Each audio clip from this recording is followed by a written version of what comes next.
ফাইনালের পর মাঠে যে হাতাহাতির আগুন ছড়িয়েছিল, এবার তারই বড় মাসুল দিতে হচ্ছে আর্জেন্টাইন ফুটবলারদের। সবচেয়ে বড় শাস্তি লিয়ান্ড্রো পারাদেসের 10 ম্যাচ নিষেধাজ্ঞা, সঙ্গে 90,000 মার্কিন ডলার জরিমানা। ফাইনাল হেরে স্পেনের খেলোয়াড়দের সঙ্গে উত্তেজনায় জড়িয়ে পড়েন আর্জেন্টাইন ফুটবলাররা। স্পেনের গাভিকে মাটিতে ফেলে দেন পারাদেস। শুধু তাই নয়, এরিক গার্সিয়ার গলাও চেপে ধরেন আর্জেন্টাইন এই মিডফিল্ডার। শাস্তি তালিকায় আছেন আরও অনেকে। আর্জেন্টিনার ডিফেন্ডার নাহুয়েল মোলিনাকে দেওয়া হয়েছে 7 ম্যাচের নিষেধাজ্ঞা। পারাদেসের মতো তাকেও দিতে হবে 90,000 ডলার জরিমানা। তাছাড়া আর্জেন্টিনার থিয়াগো আলমাদা এবং স্পেনের গাভি দুজনেই নিষিদ্ধ হয়েছেন 1 ম্যাচের জন্য, জরিমানা 30,000 ডলার করে।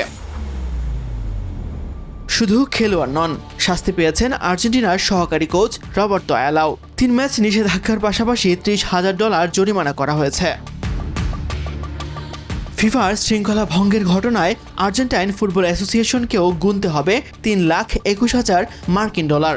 সেমিফাইনালে ফকল্যান্ড দ্বীপপুঞ্জ নিয়ে রাজনৈতিক ব্যানার প্রদর্শন ও গ্যালারিতে সমর্থকদের বৈষম্যমূলক স্লোগানের কারণেই এই শাস্তি দেওয়া হয়েছে। তাছাড়া ঘরের মাঠে পরের 2 ম্যাচে 50% দর্শক নিয়ে খেলতে হবে আর্জেন্টিনাকে।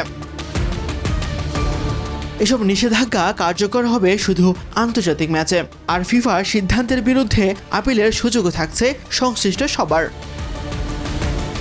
তাসবিহ শরণ, নিউজ 24।